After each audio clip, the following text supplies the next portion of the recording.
Hi viewers, welcome to சின்னக்கா சமையல். இன்றைக்கி அருமையான ஒரு டேஸ்டியான கொத்தமல்லி சட்னி. இப்போ அதுக்கு தேவையான பொருட்கள் எல்லாம் நம்ம எடுத்து வச்சுட்டுருக்கேன். இப்போ அந்த பொருட்களை பயன்படுத்தி தான் இப்போ நம்ம கொத்தமல்லி இந்த சட்னி பார்த்திங்கனாக்கா செம்ம டேஸ்ட்டாக இருக்கும். டிஃபன், இட்லி, தோசை, சப்பாத்தி இதுக்கு எல்லாத்துக்கும். ரைஸில் பார்த்திங்கனாக்கா ஃப்ரைட் ரைஸு, கீ ரைஸு, இல்லை பிரியாணி, தக்காளி சாப்பாடு எந்த சாப்பாடாக இருந்தாலும் அதுக்கும் இது சூப்பராக இருக்கும். இப்போ பாருங்கள், உரிச்சி எடுத்த பூண்டு பல்லை எடுத்து போட்டுட்டு நறுக்கின வெங்காயத்தையும் போட்டு நல்ல ஒரு பச்சை வாசம் போகிற அளவுக்கு வணக்கினா போதும். ரொம்ப வணக்க வேண்டாம், ஏன்னா இது சட்னி இது வணக்கி தான் அரைக்க போகிறோம். ஸோ அதனால் வெங்காயம் பூண்டு நல்லா அரைச்சிடுவோம், அதாவது நல்லா வதக்கிடுவோம். நல்லா வதங்கினதுக்கப்புறம் பார்த்திங்கனாக்கா கடலப்பருப்பு கொஞ்சம், உளுத்தம் பருப்பு கொஞ்சம் போட்டுருங்க. வெங்காயமும் பூண்டும் வதங்குற நேரத்தில் கடலப்பருப்பும் உளுத்தம் பருப்பும் பார்த்திங்கனாக்கா ஈவனாக நல்லா வறுபுண்டு நிற்கும். ஸோ அதனால் இதை போட்டிருக்கேன். இல்லை நீங்கள் எண்ணெயிலேயே போட்டு வணக்கிக்கிறதா இருந்தாலும் வறுத்து எடுத்துடலாம். ஸோ வறுத்துட்டேன். இப்போ தேவையான அளவுக்கு கொஞ்சமாக ஒரு கோலி உருண்டை அளவுக்கு புளி எடுத்து போட்டிருக்கேன். புளி இருக்கிற கொட்டையை நீக்கிடுங்க, ஏன்னா மிக்சியில் நம்ம போட போகிறோம். இப்போ நம்ம இளம் பதமாக இருக்கிற கொஞ்சம் தேங்காய் போட்டிருக்கேன். தேங்காய் போட்டு நல்லா பச்சை வாசம் போகிற வரைக்கும் நல்லா வணக்குவோம். இது நல்லா வதங்கினதுக்கப்புறம் பார்த்திங்கனாக்கா, ஏன்னா தேங்காய் போட்டு நம்ம அரைக்கும் சட்னி கொஞ்சம் கூடுதலாக கிடைக்கும். அதே போல் கொத்தமல்லி பார்த்திங்களா ரொம்ப வழுவழுன்னு இருக்கும். அந்த வழுவழுன்னு இல்லாமல் இருக்கிறதுக்காக தான் தேங்காவை போடுறோம். அதனால் தேங்காய் போட்டிருக்கேன். தேங்காய், பச்சை மிளகாய், உங்களுக்கு வரமிளகாய் தேவையானாலும் வரமிளகாய் போட்டுக்கோங்க. நான் பச்சை மிளகாய் போட்டிருக்கேன். நல்லா பச்சை வாசம் போகிற வரைக்கும் நல்லா வணக்கிடுவோம். இதுக்கு தேவையான அளவுக்கு நம்ம தக்காளி நறுக்கி வச்சுருக்கேன். ஸோ தக்காளியும் பார்த்திங்கனாக்கா பச்சை வாசம் போனால் போதுமானது, ரொம்ப இருக்க வேண்டாம். ஓரளவுக்கு அந்த தக்காளியோட பச்சை வாசம் போகிற வரைக்கும் நல்லா வணக்கிடுவோம். வணக்கிட்டு பார்த்திங்களா, இந்த சட்னி அருமையாக இருக்கும். நீங்களும் செய்து சாப்பிட்டு பாருங்கள். சாப்பிட்டு பார்த்துட்டு உங்களோட கருத்துக்களை கமெண்டில் பதிவிடுங்க. ஒரு லைக் கொடுங்க. சப்ஸ்கிரைப் பண்ணாதவங்க சப்ஸ்கிரைப் பண்ணுங்கள். சப்ஸ்கிரைப் செய்தவங்க ஷேர் பண்ணுங்கள். பாருங்கள், தக்காளி அந்த பச்சை வாசம் போயிட்டு நல்ல ஒரு இறுக்கமான ஒரு சூழ்நிலைக்கு வந்துருச்சு. இப்போ நம்ம இதுக்கு தேவையான அளவுக்கு சால்ட் எல்லாம் நம்ம பயன்படுத்திக்கலாம். எப்பவுமே சால்ட்டை மறந்துட போகிறீங்க, சால்ட்டு டேஸ்ட் பார்த்துக்கோங்க.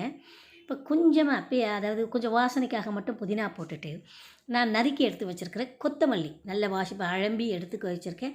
கொத்தமல்லியை போட்டு அப்படியே நல்லா வணக்குவோம். சட்னியே கொத்தமல்லி சட்னி தான், அதனால் தேவைக்கு ஏற்ற மாதிரி கொத்தமல்லி கொஞ்சம் அதிகமாகவே போட்டுக்கலாம்.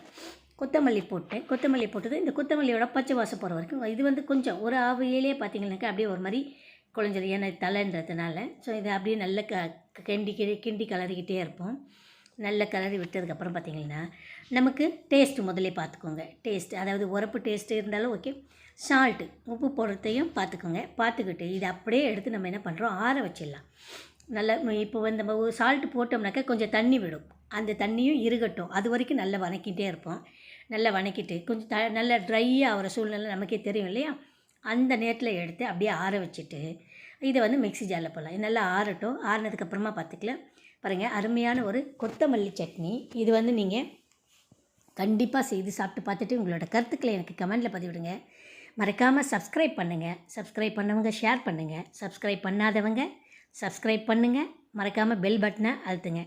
ஓகே, இப்போ அருமையான ஒரு சட்னி ரெடியாக போகுது. மிக்ஸி ஜாரில் போடுறதுக்காக எடுத்து ஆற வச்சுட்டு பார்த்திங்கனாக்கா நல்லா ஆறட்டும். ஆறினதுக்கப்புறம் பார்த்திங்கன்னா இதை மிக்ஸி ஜாரில் போட்டு ஒரு கொரகொரப்பான ஸ்டேஜுக்கு, ரொம்ப மொழுன்னு அடிக்க வேண்டாம். ஏன்னா கொத்தமல்லி, தக்காளி, வெங்காயம் எல்லாமே கொஞ்சம் வழுவழுன்னு இருக்கும். அதனால் ரொம்ப கொரகொரப்பாக அடைக்காமல் நம்ம கடலப்பருப்பு போட்டிருக்கிறதுனால கொஞ்சம் கொரகொரப்பாக வரும். எடுத்து வச்சுட்டு தாளிப்பு கரண்டியில் பாருங்கள், எண்ணெய், கடுகு போட்டிருக்கேன்.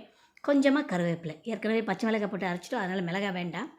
அது கடுகு பொரிஞ்சு மேலே விழுன்றதுனால கொஞ்சம் மூடியிருக்கேன். இப்போ நல்லா பொரிஞ்சிருச்சு. இப்போ நம்ம கருவேப்பிலை போட்டுட்டு இப்போ மிக்சியில் அடித்து எடுத்து சட்னியை எடுத்து ஒரு பவுலில் போட்டு எடுத்து வச்சுட்டு, இப்போ இந்த தாளிப்பை எடுத்து அப்படியே அதை சட்னியில் ஊற்றிடுங்க. சட்னியில் ஊற்றிட்டு எடுத்து பரிமாறுங்க. செம்மையாக அவ்வளோ சூப்பரான ஒரு டேஸ்ட் இருக்கும். அருமையான ஒரு மல்லி சட்னி. நீங்களும் செய்து சாப்பிடுங்க. சாப்பிட்டு உங்களோட கருத்துக்களை எனக்கு கமெண்டில் பதிவிடுங்க. மறக்காமல் சப்ஸ்கிரைப் பண்ணுங்கள். சப்ஸ்கிரைப் பண்ணவங்க ஷேர் பண்ணுங்கள். அதே போல் மறக்காமல் பெல் பட்டனை அழுத்துங்க. அப்போ தான் என்னோடய பதிவுகள் உடனே உங்களை சேரும். ஓகே, அடுத்த பதிவில் இதோட போல் வேறு ஒரு டிஷ்ஷில் உங்களை கண்டிப்பாக சந்திக்கலாம். நன்றி.